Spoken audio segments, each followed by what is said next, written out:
Voces Latinas, 1610 AM. A drink of water with Joyce Aldrich. Refresh your mind. Welcome to this edition of A Drink of Water. It's a cool -2 at 8 o'clock here at CHHA 1610 AM. And we've got a great show tonight. I want to wish a happy Hanukkah to all our Jewish listeners. It's the third night. And tonight in studio I have David the Menzoid Menzies, formerly a contributor with Sun News and host of Menzoid Mornings. And the Menzoid is equal parts outrageous, he's irreverent, he dares to ask the type of questions that maybe the mainstream media is not necessarily asking. But tonight we're going to be asking those questions and hopefully getting some good answers from David Menzies. But first we're going to listen to Alana Walston. She's going to sing Hanukkah in Santa Monica, and she really puts the CHHA in Hanukkah. So enjoy this wonderful jazz singer from Toronto. This is Alana Walston with Hanukkah in Santa Monica. Enjoy.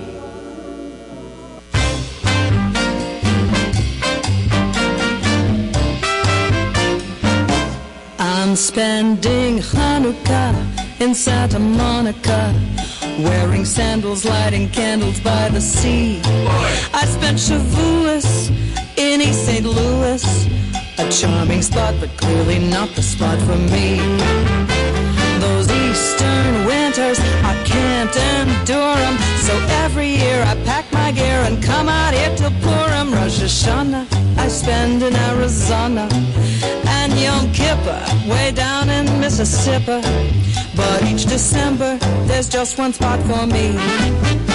I'll be lighting my menorah on the California shore, like a baby in his cradle. I'll be playing with my dreidel, lighting candles in my sandals by the sea.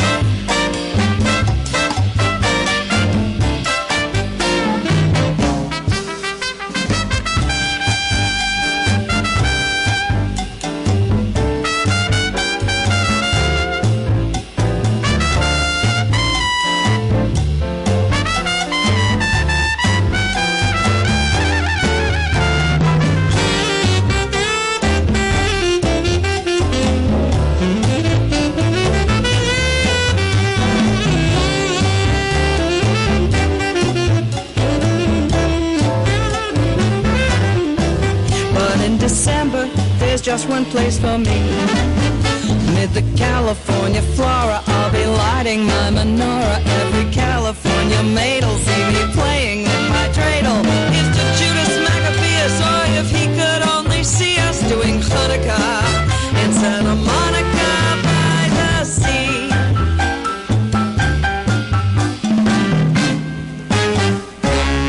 Cha-cha-cha, that's Alana Walston. And that's from her CD, I Could Have Laughed Out Loud. And tonight I hope we have a few laughs with David Menzies. We're going to be talking about some very serious topics tonight, David. So welcome to Radio Voces Latinas here at CHHA. Well, it's a pleasure to be with you here, Joyce. I got to ask you about this show title, A Drink of Water. I'm looking around the broadcast booth here, and I don't see even one half-empty water bottle. We're not allowed to have them in studio, but there's a water cooler outside. Oh, okay then. Thank you. Well, there you go. Always asking the hard questions. So I leave it to you to find the hard question and the little things. Yes. And, I'll tell you, I was thinking about Rebel Media. You guys are like the telemarketers of media. Like, you're asking the question. Everyone's walking. They don't want to talk to you. They're hanging up. They're walking away. and you've always got these interesting twists and turns in your reports. So maybe you'll start off with something, and even I will go, I don't know if I'm going to like this opinion. And all of a sudden you twist it and turn it, and I go, yeah, that makes total sense, And if people just took the time to listen, they might actually learn something interesting. You guys, I'm glad you're doing what you're doing. Well, I really appreciate that, Joyce. And I think more than ever, the thing about Rebel Media, given the announcement of a week ago of the Justin Trudeau Liberals, where they're going to be funding what we call the media party to the tune of almost $600 million of your tax money. Now, The CBC almost gets more than a billion point two. I think they're up to $1.5 billion. They had some funding restored to them. Now you've got the likes of Postmedia, Torstar, the Globe and Mail getting subsidized by the federal government. It's almost like the media now has embraced the Bombardier model, that instead of failing, they are being propped up by your dollars and mine. And here's the danger, Joyce. Yeah. If I'm a journalist at a publication in which I am getting a federal handout, and I come across the tip of a hot story, and this is going to be very embarrassing for the Trudeau Liberals, do I really want to bite the proverbial hand that feeds? Well, the administration may come down and you say, hey, yeah, go easy on this one, right? Because, we're losing subscribers. Listen, in a way it breaks my heart, Joyce. I mean, I'm a creature of print. But the fact of the matter is magazines and newspapers, they're losing readers. They're losing advertisers. The advertising they do get is at rates that, in the last 15, 20 years are just cut rate dollars. This is a sunset industry. And now that you're beholden to some federal masters, I've always said this, Joyce, that there's something worse than censorship, and it's self-censorship. And when you compromise yourself to take a federal handout of taxpayer dollars, you are going to self-censorship. The Rebel, we're not for sale. We would never take this money. By the way, I should say we're funded. We're funded by ourselves here. We sell empanadas. I don't know. What a concept! Pupusas of hope. But I mean, it's the fact of the matter is, we wouldn't take the money even if it was available, even if we were one of Justin Trudeau's, I'll put the air quotes here, approved media outlets. That's really interesting, and we're going to talk about that too. In regards to approved media, in regards to what's coming up with this global compact for immigration, because that ties in. Correct. It really does. So it's really hard, because people are in the media are going to have to already all of us are biting our tongues. Even for me to invite you here tonight, I was happy to do it, and I had no qualms about it, but I know that's probably not a normal thing for you necessarily. You're quite right. People won't don't touch. 100%, Joyce. I can tell you, I was a frequent commentator at various Toronto radio stations, and I am persona non grata there, as are my other our rebel commander, Ezra Levent. If you want to talk about a great radio interview, you get Ezra on. He's amazing. He's a 5-coupon ride. Well, there's even more than that. There's Sue Ann Levy. She's She's no longer on Talk 640. Lou Skeezes. He's not there great anymore. Guy. Another guy, really. The capitalism guy. I forget who else was not, but there were about 3 of them who were dropped without notice. Yeah, the raging redhead, the sports guy. The raging redhead. And Sue Ann Levy, Sue Ann Levy, I love Sue Ann Levy. She is a pit bull. I think the only paper worth reading in this town today is the Toronto Sun. Yeah. And look at the timing. It still has teeth. Oh, and it was amazing when Sue Ann was shown the door at AM 640.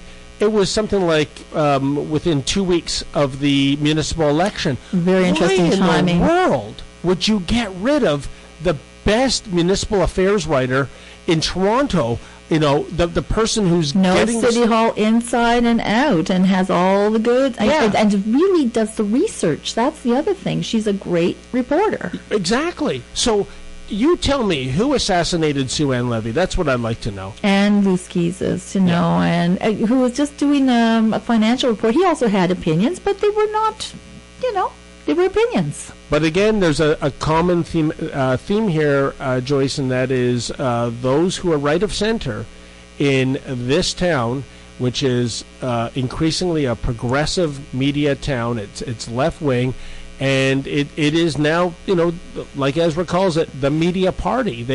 And now they are supported by, the federal Justin Trudeau Liberals. So I'm telling you, as they say in Vegas, the fix is in. They made a vow.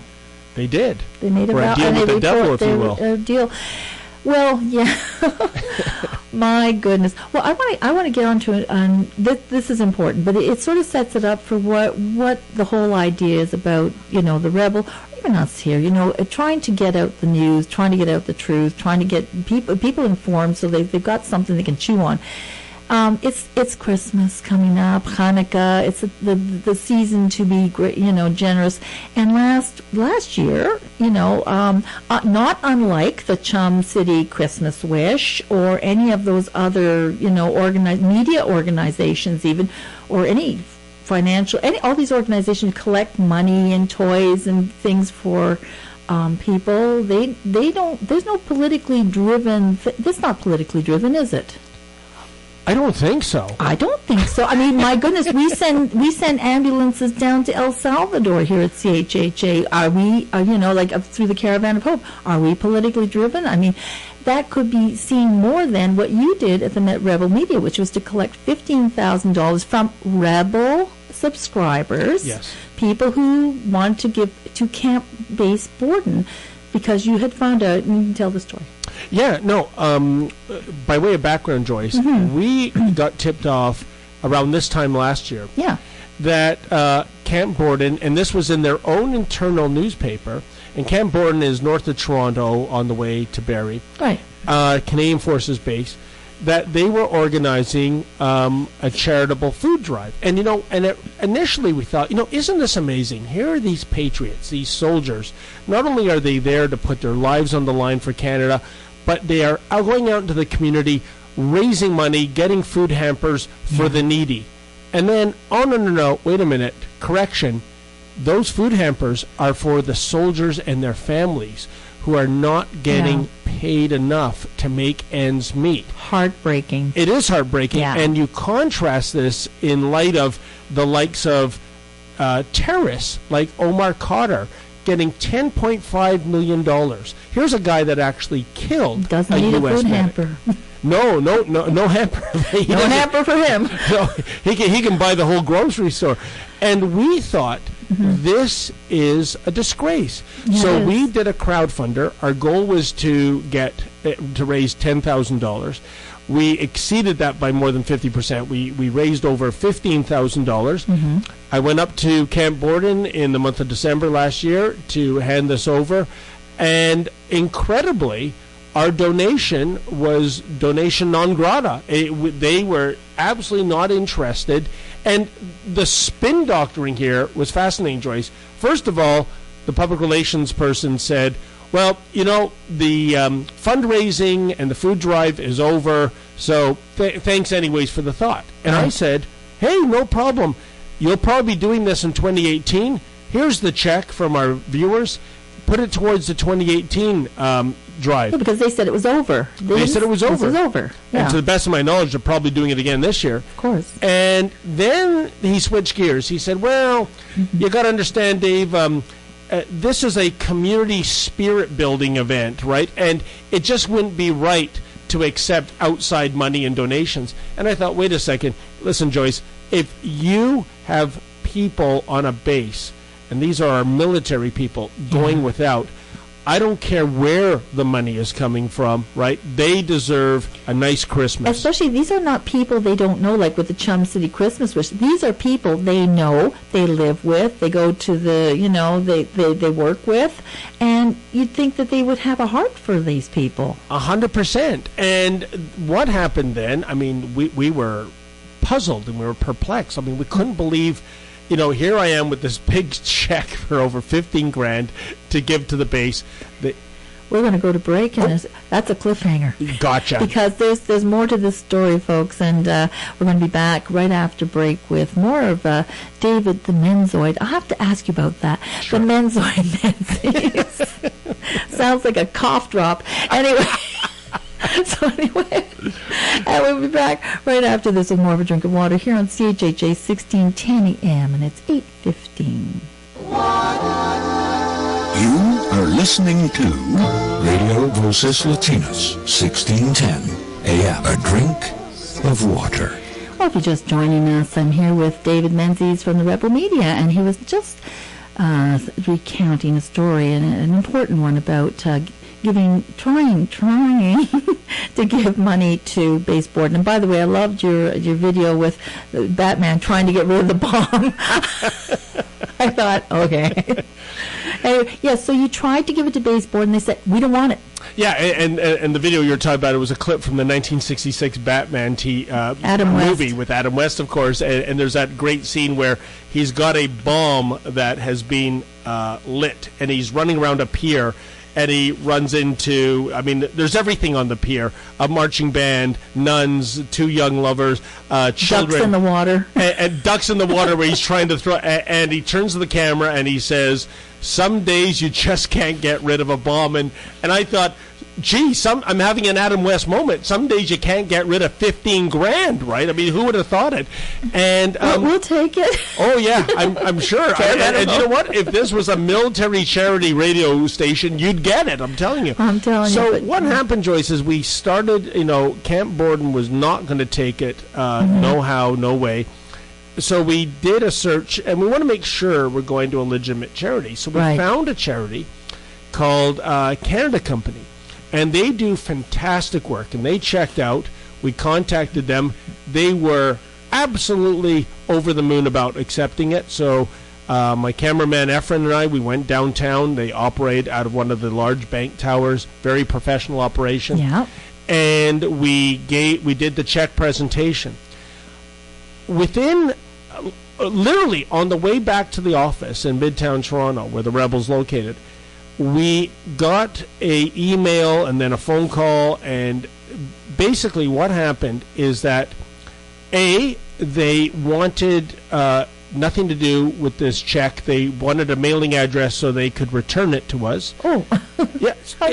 Just like an hour and a half ago, they were posing for the photo op, and they were demanding we destroy the video evidence. Right? Really? Yeah, like this is the season of Dallas that never happened, right? Dun. Yeah, and we thought, impossible. how is this even possible, Joyce? Less than 2 hours ago, we had this enormous, successful, friendly. We gave the oversized check thing to Canada Company, and we suspect that they were in touch with somebody in Ottawa, and probably one of the fellows there let it slip. Rebel Media, they were very generous. And the guy went, what? What did you say, Rebel Media? Do you know who they are? And sure enough, that check's been returned. And here we are. I have to tell you, we think we have found a military charity, a legit good one in Calgary. Good. I mean, can you imagine it's taken us a year to find... Like Cold Lake, Alberta, this Cold Lake. I know this. That's a cold day in hell that you can actually... Yeah, well, we're getting the cold shoulder, really? I'll tell you. Yeah, and this is... And what your listeners should know, Joyce, is that we filed an FOI, a Freedom of Information request. And to our shock and horror, what we received back was about 120 pages. And it's the Department of National Defense, DND, and they're talking about, how do we handle this? And it wasn't redacted at all? Some was redacted. Oh, okay. But they couldn't redact everything. Yeah. And it was all about, here's the perverse irony. They were worried about this being politicizing. Right. Had they not interfered, had they allowed Camp Borden to accept this, the story would have come and go. They made it politicized. Yeah. That's the thing. They made it politicized. It wouldn't have been on Rebel Media except for your the little video you did. And that video, by the way, of you presenting the check to them was not at all, no grandstanding was done. It was a simple look, our viewers, our subscribers just want to do this, and we're giving this to you, blah, blah, blah, thank you. It was like any other person would do if they're giving $15,000. I mean, my goodness, you didn't have the big check. You had the little check. You didn't have anything over the top. 100%. It was simple. We just wanted to get it into the hands of those who need it. And it's good to document it because, you're giving them $15,000. Oh, and Joyce, we have a duty. We have, for example, the Camp Borden spokesman at one point said, well, just give it to the food bank at Barrie, for example. No. We can't do bait and switch with our viewers. No. We said this was going to military people. Right. I'm absolutely certain the food bank in Barrie does great work for needy people. Yeah. That's not the question here. But we advertised it as going to military people. And for us to give it to anyone, regardless of whether they're worthy or not, that would be bait and switch, and we're not going to trick our viewers that way. No, it would be wrong. So, and I have to say the most outrageous, the most egregious thing about that FOI, Joyce, was there was a comment by somebody saying that, they were worried about the optics of this whole business of us refusing the check. And they said, but there is a report coming out about the number of veterans suffering from PTSD that are committing suicide. And it was words to the effect of, hopefully this will overshadow the Rebel story. Can you imagine? Heinous. What kind of ice water has replaced your blood when you are looking to gin up a story about veterans committing suicide to deflect from your own idiocy of not accepting this nice donation that our viewers gave you? Yeah, I know you have no words. That's right. Words are actually failing because I mean, and this is also PTSD. They're not even addressing this properly. I know. Okay, but it makes good press so that they can hide something. And isn't that what our government seems to be doing a lot of? Well, Justin Trudeau, in his own words, said the veterans are asking for too much. Do you remember that? I remember that. I think that was the same meeting where he coined the term "people kind." Mm-hmm. He really did a lot of good work that day. They gave it the old college try anyway, or the drama school teacher try. Actually, I have to say, my ex-husband's he's a former he's retired drama school teacher. But my kid said that he had met Justin Trudeau, and I went, exactly. No, he's a good guy. My ex-husband's a good guy. But I had to laugh. I went, exactly why I know what these drama schools. Well, maybe your ex-drama teacher husband should be running the country. He couldn't do a worse job of it than this fellow. He probably could do a really good job. But, it's crazy, this whole thing, though, with the military and with giving money to people, like $30.5 million actually to terrorists. That's right. Omar Khadr's not the only one. No, he's not the only game in town. And of course, for these returning ISIS fighters. Oh, please, the ones who were languishing in Turkey with their families that they made in Raqqa. Oh, yes. Or whatever. and for them, we have all kinds of kumbaya, feel-good programs. We're gonna send them to poetry class. Can you imagine, Joyce? Well, these are the ones who've returned, the 60 plus that we don't know about. And I'll tell you, yeah. And these are the ones I'm talking about. We're still waiting. That they're still talking about. Well, how do we bring them back? And what's our policy? And how do we do this? The ones in Turkey who want to come in, who are.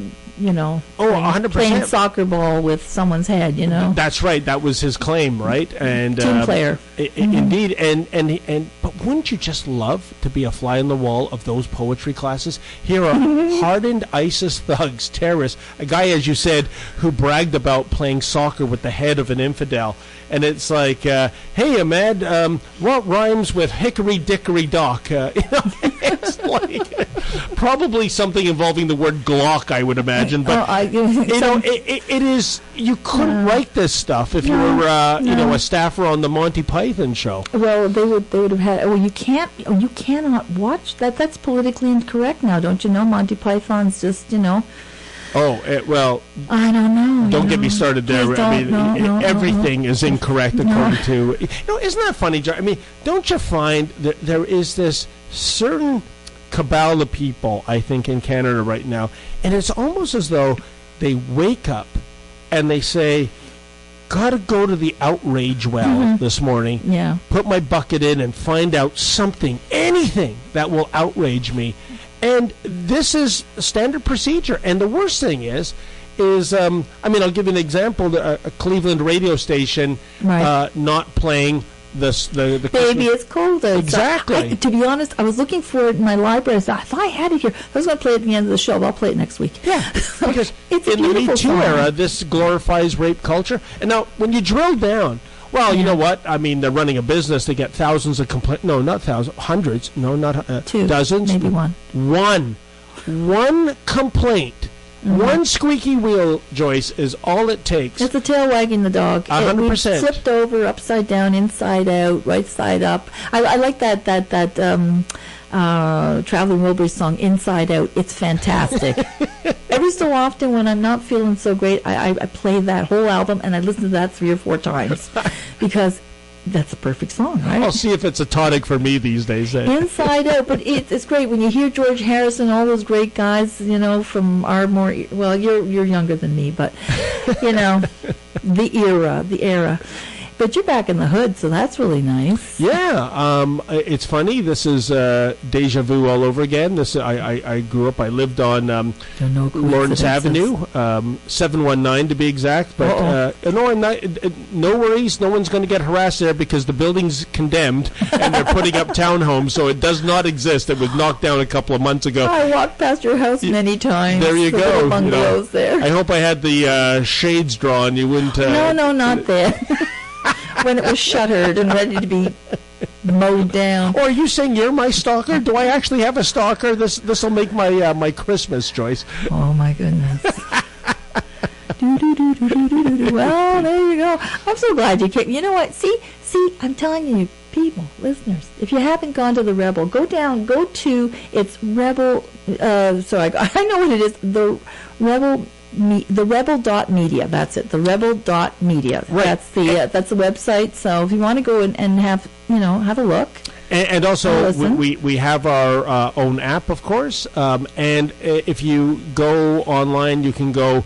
An easy one is Rebel Media YouTube, and all the content is free there. Yep. And just click videos, and in chronological order from the newest to the oldest, you'll see it. And whether you think you'll agree or not agree, listen to one all the way through, because they do have twists and turns, and they're interesting, and they're thoughtful, and you may agree, you may not agree, but at least watch them, especially the Batman one. We're going to go to break if it's 8:28. We'll be back because we've got another topic of interest for our listeners. So we'll be back right after this with more of David Menzies here on A Drink of Water and CHHA, CHHA Radio, I always call it, CHHA 1610 AM. Listen to us all around the world. Visit CHHA1610am.ca for new content daily. You are listening to Radio Voces Latinas, 1610 AM. A drink of water.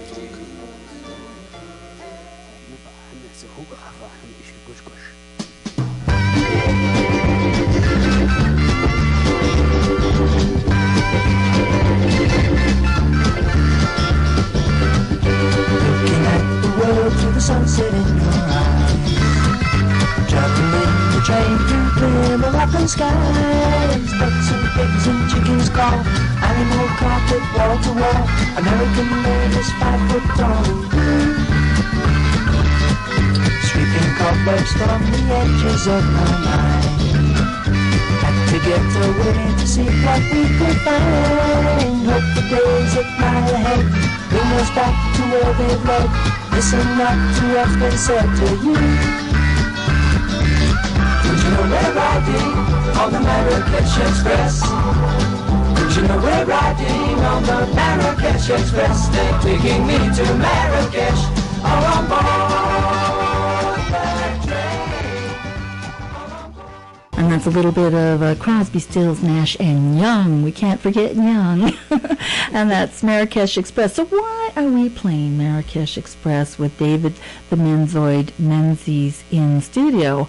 Well, I understand you will be going to Marrakesh. Can you tell us a little bit about that, David? That's right. We are going on Saturday to cover the UN, Migration Compact. It's got some horribly long, convoluted name that only a bureaucrat could dream up. The Global Compact for go. Safe, Orderly, and Regular Migration. Final draft, 11th of July, 2018. Okay, yes, go ahead. And it's really something to keep an eye on, Joyce. No kidding. Because illegal, or as Trudeau would call it, irregular migration. Well, isn't that where it comes from? I was wondering where the heck they were getting that irregular word, because it's obvious that the people who are crossing over, the 39,000 or so, are definitely illegal. Yeah, but this is the first attack on the truth, isn't it? When you can't even use the proper language to describe something. When you cross into another country without a passport, uninvited, you're told to go back, and you still cross, you are an illegal immigrant. But illegal, that's a little harsh, we'll call them irregular. I don't know about you. When I go to the outlet mall and I see, a designer pair of socks that sells for $16, and it'll be a cold day in Hades before I buy a $16 pair of socks, and I see it selling for $3, which I can't afford, I'll buy it because it's irregular. I can't see exactly why it's irregular, but there's some stitching problem with it. That's what you use the term irregular for, Joyce. Socks, not people trying to get into your country. This is the UN's name for it, and of course Trudeau decided, I guess, and his Liberals to adopt it early to acclimate us to that word, and everyone's going, irregular, where are you getting this word from? And they never said anything. Indeed, and this is all about, it's quite a drama playing out, because there are nations, of course, Donald Trump is going to have nothing to do with this. America will not sign on to Austria, Estonia, Hungary, Poland, Czech Republic, Poland. And you notice in the last several countries you just named, Joyce. Eastern Bloc. Mm-hmm. And now, why would there be such opposition to this? Well, invasion? Listen, it's been maybe just a generation since they were liberated from one form of tyranny, and they don't want to live under another form of tyranny, and that would be unelected, non-accountable UN bureaucrats telling these nations, you are going to take in this amount of people. And we must say that what the UN describes as the number of migrants worldwide, this was 2017 figures, 257.7 million. So in other words, Joyce, approximately the population of Canada times 7. And now the apologists out there, Joyce, will say, oh, come on, stop the fear-mongering. These are all voluntary targets. This is a voluntary agreement. Non-binding. But with Justin Trudeau in Ottawa, you're preaching to the choir. You don't have to have a non-binding voluntary agreement. He's only too happy to see that loophole in the third-party agreement happening, where at Roxton Road, you have and in Manitoba. Yeah, in Manitoba, there are other points across Canada at so-called irregular border crossings. It's a long border. Biggest undefended border in the world. Undefended. And first of all, it is mind-boggling to me, Joyce, that there was this loophole ever put into this agreement in the first place. And Michelle Rempel's been trying to get it closed, and it's falling on deaf ears. There is zero political will, quite frankly, on both sides of the border. Trudeau, he loves the virtue signaling of welcoming these migrants, most of whom, it seems to me, are economic migrants. They're not fleeing death squads and tyranny. They just want to get into a country without all doing the paperwork and waiting and hiring a immigration lawyer, and that's wrong. And on Donald Trump's end, why would he want to close this loophole? I mean, if these people... these illegals are going to some other nation. Sure, take them. Yeah. They're yours. So I don't see this loophole being closed anytime soon. And it's a disgrace. But now we have this UN compact, and we're going to Marrakesh. I should tell your listeners, Joyce, that we, of course, applied through the proper channels for media credentials. Took a few days, and we got our answer back, which was simply media credentials have been denied. So, shame. So I respectfully asked the follow-up question, could you please give us a reason? And the answer I received back the next day was, this is based on the behavior of rebel media staff in the past to UN conferences. Now, they must be talking about my colleague, Sheila Gunn Reid. And when you say... hit in the face. Oh, yes, by the so-called male feminist, now... misbehavior, like I don't recall Sheila Gunn Reid, destroying her hotel room or trying to create an act of arson or anything like that. Basically, what they mean by misbehavior is that you weren't following the government or UN-approved narrative about how great this is, whether it's migration and open borders and climate change. It was a contrarian viewpoint. And for having a contrarian viewpoint, Joyce, you know, Trudeau has said maybe over 1,000 times since he took office, diversity is our strength. But they don't like diversity between the ears. They don't like a different opinion from the Liberal narrative. And for having the temerity to espouse it, the Trudeau Liberals have gone to the UN, because this is the way it works. The UN people go to the government where the journalist is coming from, which country he's coming from, and they say yay or nay. And, the emperor either puts his thumbs up or thumbs down. So this, again, just like denying our donation for military families in need, this is the federal government wading in and trying to make things difficult for us. But you know what? We're going anyways. We're going to try to get in. If we can't get in on the periphery, we'll just report on what we see, hopefully bump into some attendees there and get some grist for the mill. But I'll tell you this much, especially with the media party getting the federal government handout, you're not going to get the real deal of what's going on in Marrakesh unless you come to the rebel media. Well, it's a good thing you're going to be on the ground, as you were on the ground with the caravan. Yes. And, I was kind of hesitant. I thought, I'm going to talk about this caravan, and people come from Honduras. We've got maybe people from Honduras and Central America listening to the program, because we have a large Hispanic audience. But then I was talking to people, and they said, this is terrible, because we had to come in the legal way, even though we were refugees running for our lives with the clothes on our back and our babies under our arms or whatever, or just, running and leaving their families behind, and they did have to go through processes. Oh, and I can understand, Joyce, why they'd be upset. They probably spent several months, if not years. They probably spent thousands on immigration lawyers. Yeah. Now, what do you say to those people who play by the rules, wait their turn, spend all that money, and then you have someone else saying, hey, I'm just walking across the border. I don't have time. I don't have your time. I don't have the money, and I'm just going to go directly to go and collect my $200. I'm sorry. I am not much. President Trump gets condemned for being anti-immigrant. He's not anti-immigrant. No. He's anti-illegal immigrant. And irregular. Irregular. Pardon me. I forgot the. Well, it won't be irregular for him. It will be illegal because he's not signing on to the Global Compact. Correct. So they will be illegals for those countries. And we embedded ourselves, with the migrant caravan early last month, and Joyce, I'm so glad we did. And I'm going to give you some a factual nugget here of what was reported while we were there. And what I saw and what the camera saw. And by the way, the camera doesn't lie, so please, if you go online and you go to migrantreports.com, you'll see the 28 or so pieces I filed. Yeah. The CBC, Susan Ormiston, she reported that, and she cited her sources being the UN, that when the caravan was around 5,000 people, 2,300 were children. Now, as I said, Joyce, at the time, if the definition of child is someone under the age of 35 as opposed to 18, well, yeah. And there were children, but not that many. Not that many. I can tell you for a fact that between 85 to 90% are young, able-bodied men.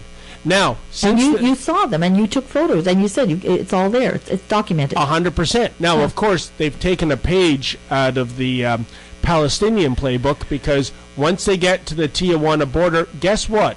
The women and children, that 10 to 15% that are in the caravan, they go right to the front of the line. That's right. And basically, you're going to shoot them with rubber bullets or tear gas. How could you? Look at these poor women and children. Yeah. It is despicable that, A, they would do that, and B, think about it this way. Human shields. Human shields and great street theater for the media, to sway public opinion. But also, here's my question. If you're fleeing countries like Honduras, Guatemala, El Salvador, and it's based on the fact that you are fleeing a certain death, that life is so arduous there, it's a death sentence to go back, then why, as an able-bodied male, young male, why have you left your women, your children, your elderly behind? You should be on the vanguard of protecting them. So I really think this is an economic migration. That's an excellent point.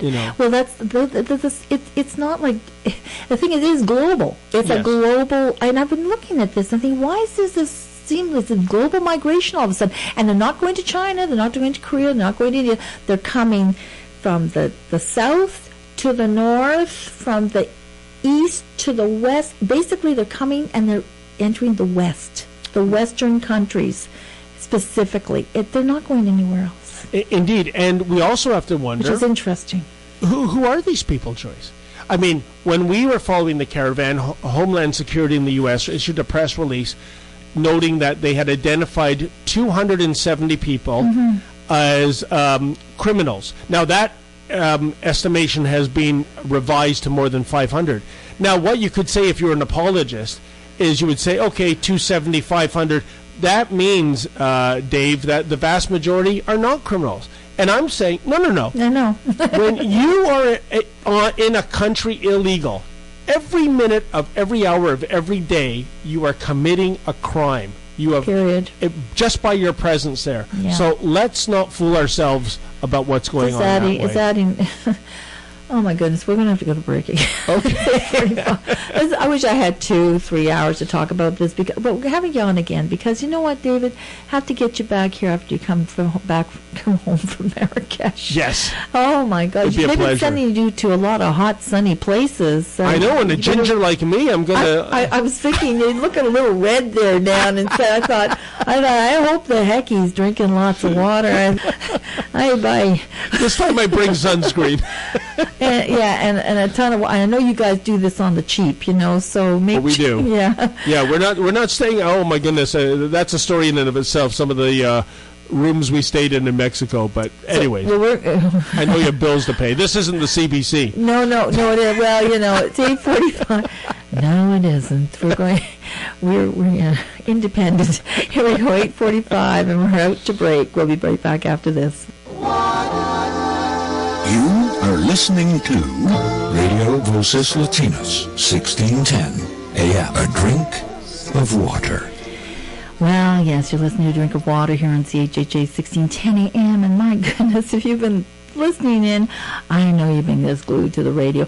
And I was thinking, David, NASA scientists say that Earth may have been visited by aliens, and that's just recently. They're talking about a lot. Would they be called irregulars, do you think? Well, it's kind of funny because, in the U.S., I think they're changing this, too, in terms of the what they call people. But for a long time, it was illegal aliens as opposed to space aliens. Yeah. So I guess, in a way, if a space alien landed in America illegally, they'd be an illegal space alien. So maybe this whole global compact thing, is like to bring the whole world together under one world with no borders so that when the aliens come, we'll be ready, unified, ready to meet them so that when they say, take me to your leader, we'll only have one. Well, that's a thought. I mean, you got to think about these things. NASA's talking a lot about aliens lately. I'll tell you, Joyce. I mean, before he passed away, Stephen Hawking had said on the record that this idea of putting out these, transmitters, sending messages into space for aliens to pick up, is a big mistake because the only civilization out there that would have the technology to pick it up and visit us is a society, a species that is way, way more advanced than we are. And, the next thing you know, we're, it's another invasion, and it'll be, I'm just wondering, we'll be put on reserves as Homo sapiens. And this whole global combat. Yeah, I mean, a whole new meaning, So, but you know what? They'll toss us a bone. I mean, the aliens will say, "Listen, let's go gamble at the human casino," right?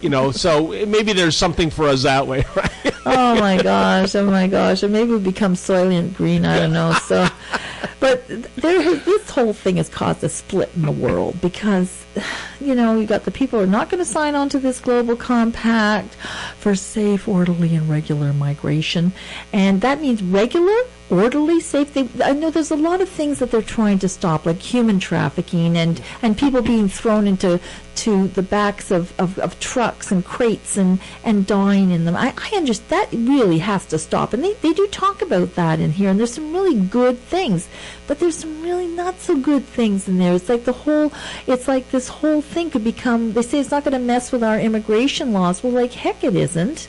Yeah, you know, immigration lawyers are like going, what are we going to do with this? How are we going to bring in the people already trying to get in here through the legal channels? Does this get rid of that?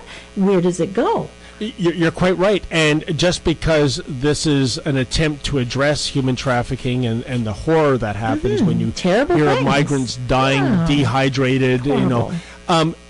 Does that mean that's going to vanish overnight? Of course not. These coyotes will still be out there. Sure they will.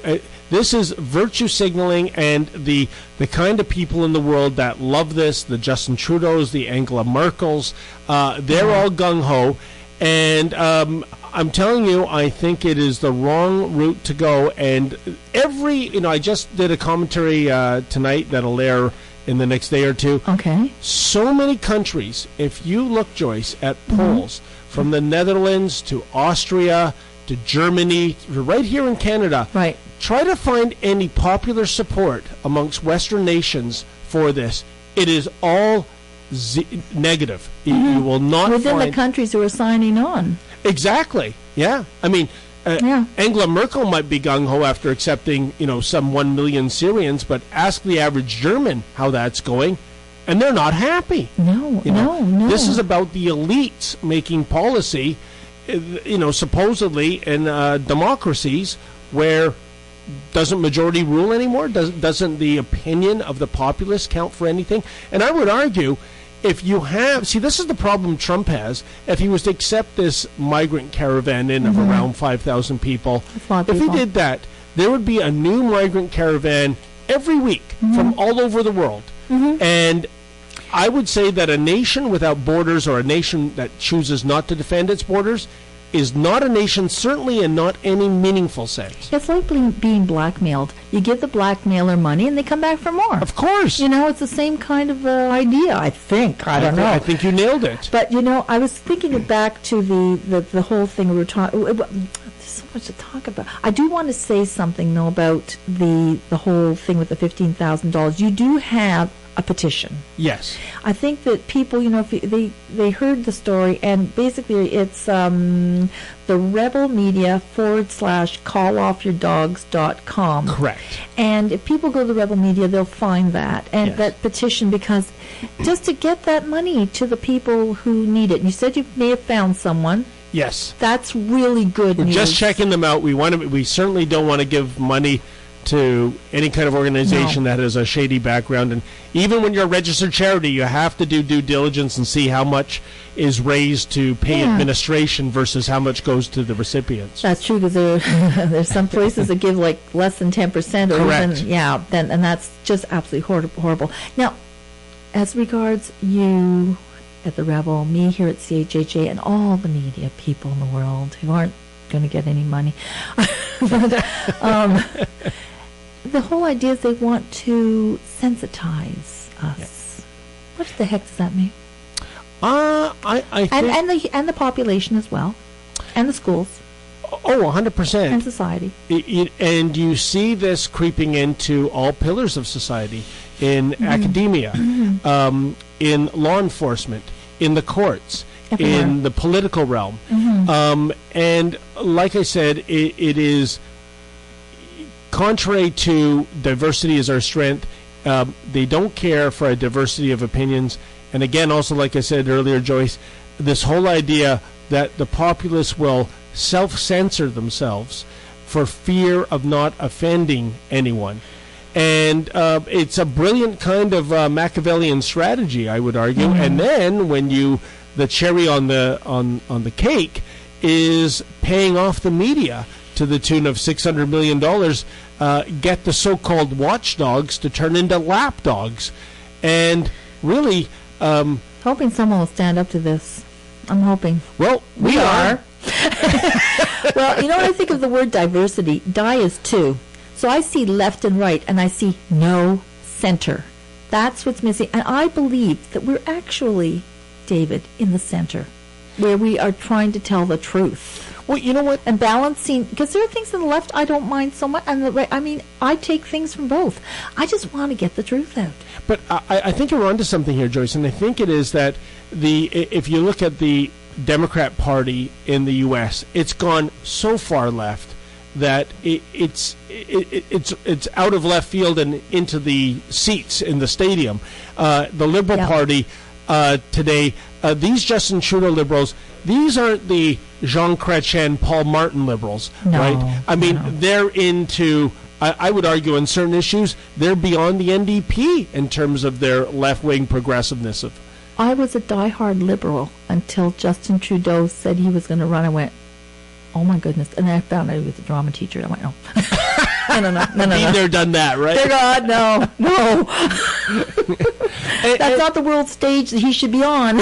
100%. And it's I mean, I think I think it speaks volumes that I'm very worried going into 2019, Joyce, because I would say that with all the fiascos Trudeau's been involved with, look at the India trip that people still talk about.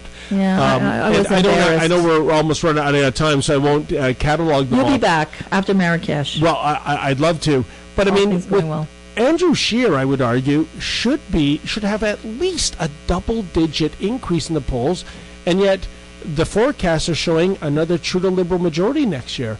And this is absolutely... Although this by-election, it was a little bit murky, they said, but hey, you know what? Not murky Never enough. Judge what happens in a by-election as a barometer for what happens in a general election. Oh, okay. Yeah. That's a fool's bet.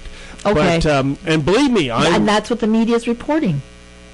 Well, that's what I read. So I'm telling you, it either way, whether it's the incumbent party getting in or the opposition party winning a seat, never bet the farm that is the way the entire country is going to go in a general election. So, so I'm very distressed that the opposition that should be running away like a horse is instead still in the stable, and I think that's on Andrew Scheer and his idea of trying to come up with policy via focus groups as opposed to taking a more dramatic approach. Well, like the Michelle Rempels and the Candice Bergens and all the females. All of them would be better leaders in my book, 100%. Yeah, I agree. Thank you so much. Oh my goodness, time flies. It does. David Menzies. And we didn't find out what Menzoid means, so... I'll save that for the next show. It's a funny story. Okay, we'll have after Marrakesh. I really want to hear this.